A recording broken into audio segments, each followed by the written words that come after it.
When was the last time you saw a feature film as purely entertaining as this one, ladies and gentlemen? Spencer Tracy, who was nominated for an Oscar for his role, Joan Bennett, Elizabeth Taylor, and the entire company, including the wonderful Billie Burke as Don Taylor's mother, were in such splendid form, weren't they? Well, they were pros, every single one of them, and they had a great producer behind them all in Pandora S. Berman, a terrific supporting cast, a fine script by Francis Goodrich and Albert Hackett, based on a first-rate novel by Edward Streeter, and a superb film director in the person of Vincent Minnelli. Father of the Bride is one of Hollywood's best family comedies and gives you out there something to think about, particularly if you have a daughter or a son about to get married. Now for some TVO promos, but first, here's what's coming up on our Conversations portion. For me, the theme was, what I related to in the movie was a father. See, I have two daughters, and my oldest daughter, who's only 13 now, I could project how I'm going to feel when she says I'm going to get married. Not so much I'm going to get married, I'm leaving home. You know, I'm not going to live here anymore, and I'm going to have to say goodbye and cut. You know, and that to me was kind of what that to me was the core of the movie that I related to, and that I said, I can relate to this. I know how to do this. My God. One day I'll kill him. Watch Death of an Expert Witness by P.D. James. This is Chief Superintendent Dalgleish, Inspector Dorr. Hello, to do. Come down and tell us how to do it? Oh. We've cracked it. Got him. It's all tied up.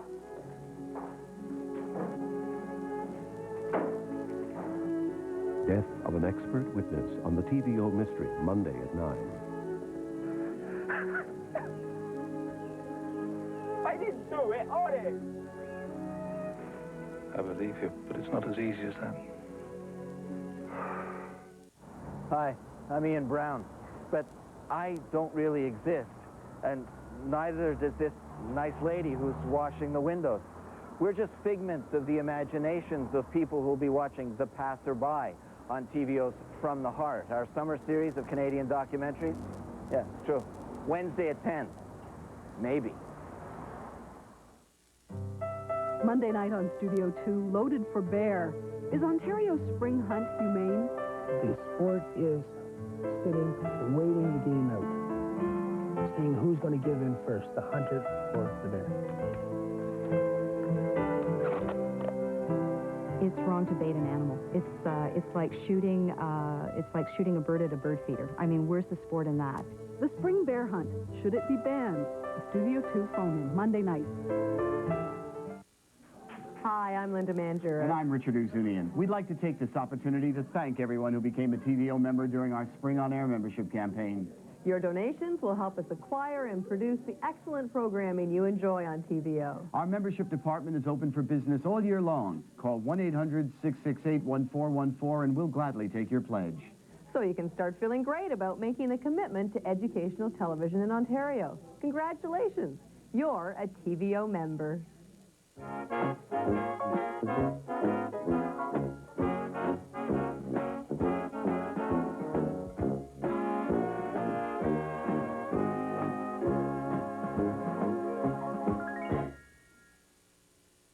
Our career profile shines the spotlight on Billie Burke, whom you enjoyed as Don Taylor's mother and father of the bride, and will enjoy again later tonight when we run Father's Little Dividend. Of course, the role for which she is most famous is that of Glinda, the Good Witch, in The Wizard of Oz. What a delightful and lovely role she played with Judy Garland. Billie Burke was born Mary William Ethelbert Appleton Burke in Washington, D.C. in 1885. Her father was a singing clown for Barnum and Bailey Circus, and she adopted his nickname Billie when the family moved to London, England, and she made her stage debut in 1903 at age 8. She became the toast of Broadway by the time she was 18, with celebrities like Mark Twain, Enrico Caruso, and James M. Barrie among her admirers. In 1913, Somerset Maugham introduced her to the legendary showman Florence Ziegfeld, and a year later, they were married. She appeared in 17 silent films between 1916 and 29 and made her sound debut in A Bill of Divorcement in 1932 with John Barrymore and Katharine Hepburn. George Cukor directed. Christopher Strong, also starring Katharine Hepburn and directed by Dorothy Arzner, provided Miss Burke with an excellent role. We ran this film 20 years ago on this very series. In 1933 came one of the true all-time greats, Dinner at 8, featuring the star-studded talents of Wallace Beery, Jean Harlow, Canada's Marie Dressler, who almost steals the entire show, John and Lionel Barrymore, and Billy Burke. Becky Sharp in 35 was the first full feature in Technicolor, starring Miriam Hopkins, and Billy Burke did nicely in it. She made between 60 and 70 feature sound films during her screen career, and among my personal favorites were the Topper series, beginning with Topper itself in 1937, co-starring Cary Grant, Constance Bennett, and Roland Young, and followed by Topper Takes a Trip in 39 and Topper Returns, a very spooky movie with Joan Blondell in 1941. The Man Who Came to Dinner in 41 with Monty Woolley and Betty Davis, a delightful adaptation of the famous Kaufman and Hart stage play. The Barclays of Broadway in 49 with Fred Astaire and Ginger Rogers. Her last film was Sergeant Rutledge in 1960 for John Ford, a film about a black cavalry officer played by Woody Strode on trial for murder. Billy Burke died in 1970. Our guests interviewed this past June in Hollywood are here to discuss Father of the Bride and its remake. Charles Shire, who co-wrote and directed the 1991 remake of Father of the Bride and was working on a remake for its sequel, Father's Little Dividend, when we met him. Leonard Maltin, the film historian on Entertainment Tonight. And George Feltenstein, Senior Vice President and General Manager for MGM Home Video. Father of the Bride. It's just a delightful movie. And Vincent Minnelli is one of my favorite directors, probably in my top three, with Hitchcock and Capra.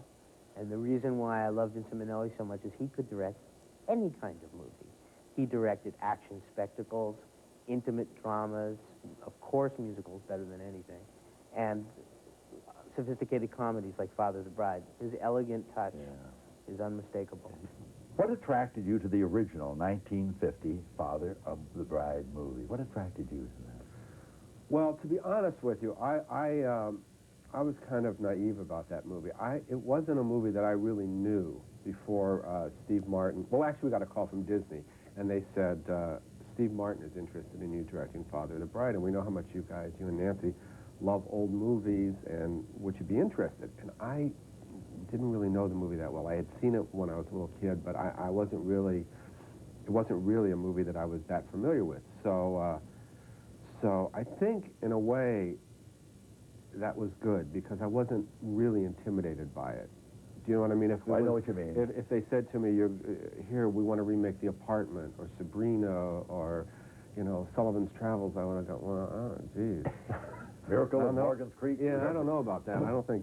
But this movie, you know, I watched the movie, and I thought Tracy was really pretty remarkable in the movie, and the simplicity that Vincent Minnelli had directing it, I thought was and Pandro Berman, the man who produced, I think, the Gunga Din. Yeah, he produced a lot of he was a big guy. And the Hacketts, you know, Albert Hackett and Francis Goodrich wrote the screenplay. And well, this is the thing. My next question. You credit the original screenwriters, Francis Goodrich and Albert Hackett, and that seems somewhat unusual. Well, it is unusual, isn't it? You know, it was these kind of credits they come down based on arbitrations with the Writers Guild. So it was an arbitration because, you know, we adapted their original screenplay. Although Nancy and I were really happy to share credit with them, it was kind of an honor because they're such esteemed writers. Oh, they're legendary. Yeah, they're legendary. So that was pretty. So cool. it was one of those things that's negotiated then. And yeah, but we were very happy when we got a call from the Guild that you're sharing credit with Hackett and Goodrich. We were quite pleased. What's the true theme of Father of the Bride? For me, the theme was what I related to in the movie was a father. See, I have two daughters, and my oldest daughter, who's only 13 now, I could project how I'm going to feel when she says I'm going to get married. Not so much I'm going to get married. I'm leaving home. You know, I'm not going to live here anymore, and I'm going to have to say goodbye, and cut. You know, and that to me was kind of what that to me was the core of the movie that I related to, and that I said, I can relate to this. I know how to do this. I know I can't stay. But I want to leave. Well, that's the thing about life, is the surprises. The little things that sneak up on you and grab hold of you. It still happens to me.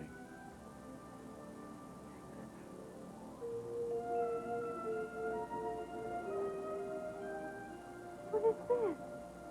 I don't believe it. Oh, my God. Talk about surprises. It hasn't snowed in L.A. since I was 9. Mom's gonna die.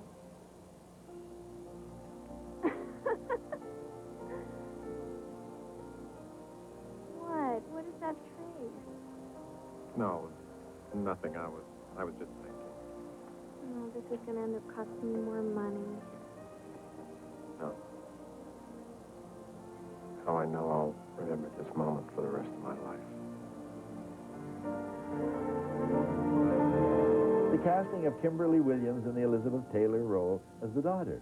Yeah, that was tough. That was tough because we looked at a lot of young actresses for that role, hundreds and hundreds. Oh, really? 500 probably. And Kimberly came to us on a tape. We saw a tape from she'd come into audition. She'd done a commercial, I think, and she came into audition in Chicago, and we saw a tape, and she just kind of captivated us. I don't know why. We flew her out here, and we read her with Steve, and then she went back home, and we tested more people. We kept thinking about her, and we brought her back, and we finally tested her, and she just, I don't know, she's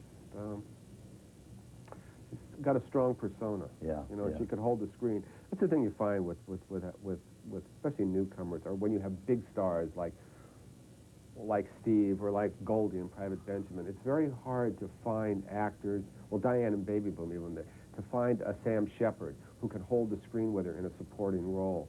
And with Kimberly, she could really hold the screen with Steve and Diane. All right, what about Harry Kirby? We haven't seen him in ages. I don't know. Didn't Harry Kirby die last year? Yes, good. Oh, sorry.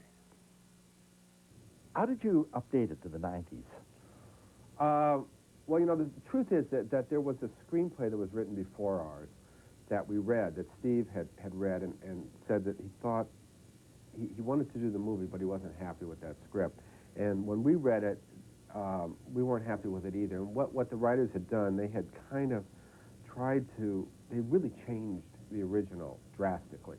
And the character was kind of akin to an Archie Bunker type. And I just felt it was wrong. It grated you. Yeah, it really did. So we basically just disregarded that script and said, we'll do it if we can go back to the original and use that as our basis, and we'll bring that into the 90s. And I think the main thing we wanted to do was to make the movie not about a young woman who was going to be, you know, rescued or you know, by marriage. And you know, Steve's concern in our movie is that his daughter doesn't have to support the husband. Right. You know, rather than how is in the earlier version was is the fiance going to be able to support the daughter, Elizabeth Taylor, in the manner in which she's accustomed. Steve was panicked that his daughter's going to end up, she's going to be the successful one and have to support this guy. What kind of a job does he have, you know? She's going to be a successful architect. So that was, you know, and also a woman who was obsessed with the whole ceremony of marriage, which we didn't get into much at all. No. You know, we didn't, you know, not being dated. Because you brought it. You preserved, I think, the things that humanity should have been. Exactly. The humanity of That's it is what interested us, yeah. One of the most memorable characters was the wedding consultant. I'm a little biased up here, and I'm pretty objective, too. He's a Canadian, Martin Short. Yeah. We think the world of him. Yeah, and I'm just wondering, did you write the character with Martin in mind, or? Well, we knew, you know, Steve from the start said he would love Martin. Steve and Marty are very, very close friends. Yeah.